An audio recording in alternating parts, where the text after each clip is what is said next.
Okay, we're starting a live Facebook feed now, Helen, from your office in this beautiful building on Hollywood Boulevard, the Presidential Circle, big glass, beautiful building who everybody in Hollywood is probably familiar with. And I wanted to have this conversation with you today, not only to promote what you do, because I think it's very valuable and I want all of my contacts to be familiar with it, but also just to share it. I think you've got great advice that I took to heart. I'll just give as by way of preliminary how we know each other and how we're here. We both belong to the Greater Hollywood Chamber of Commerce, and we both have a very dear friend in common, Jordana Foster. And we had met at some networking events, and Helen, you introduced yourself as a motivational and mindset I remember coach. it well, a breakfast meeting a long time ago. A long time ago. And then there came a point when I saw that you had a networking like a pro seminar, which I went to, and I thought, okay, if I'm going to belong to a Chamber of Commerce, I ought to learn from someone who takes networking seriously and not just go in and have a nice time like I usually do.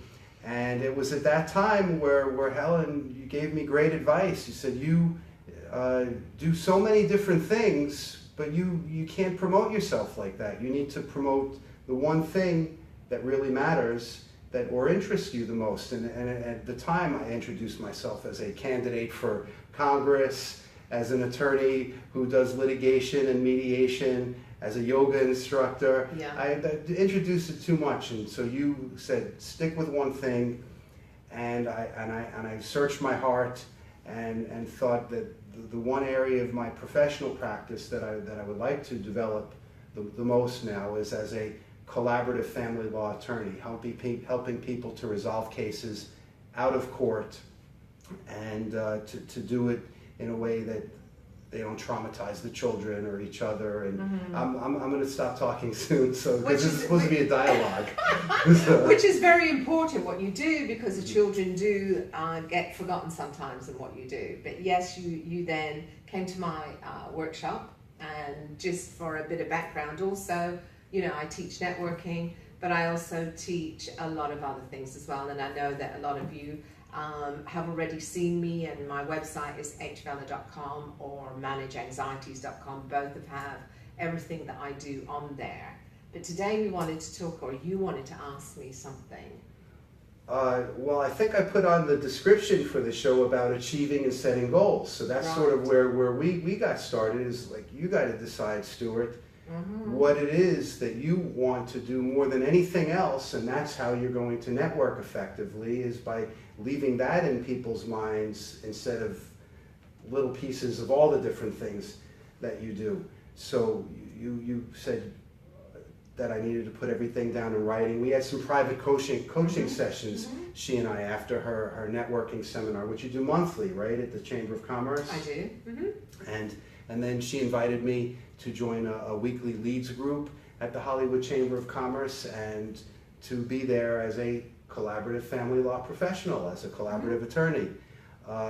So then we spent some time, and you told me how important it is to put things in writing and to map things out on a calendar and set dates. And so how did you become a coach for other people in order to clarify what are their goals and to develop plans for achieving those goals? How did you fall into this? I didn't actually fall into it. I've been a trainer and a coach all my life. I started off in the corporate world, and in the corporate world I was part of a management team, and that management team, I had to train staff and coach them, and I had to write training manuals for what we did.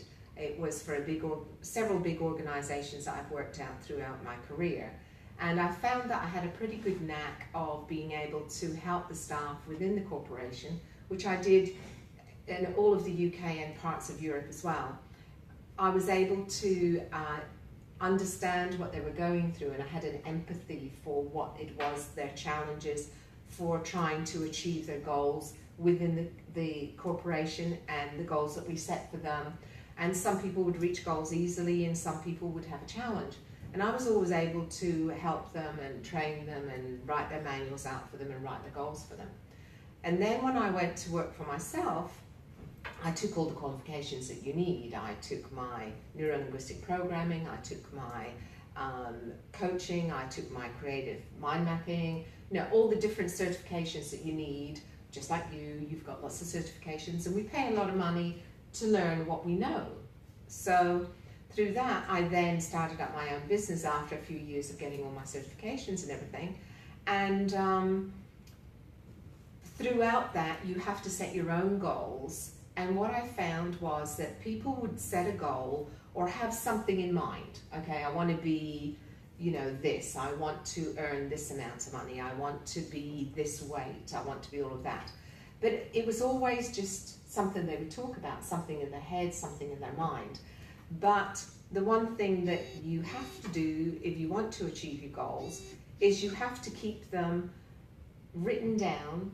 You have to, and that can be today, that can be anything. It doesn't have to be a piece of paper. It can be on your computer, your tablet, your phone. There's lots of technological ways you can do things now. It doesn't have to be on a piece of paper.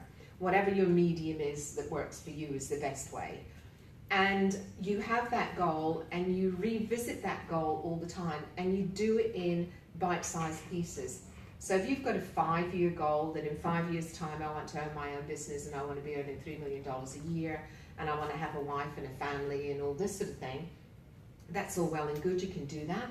You can make a vision board with all of that, which I also teach people to do. But you then have to put it down into bite-sized pieces. So 5-year goal, break it down into years. Then you break it down into months, break it down into weeks, break it down into days, so that you know that you're doing something every single day to reach that goal.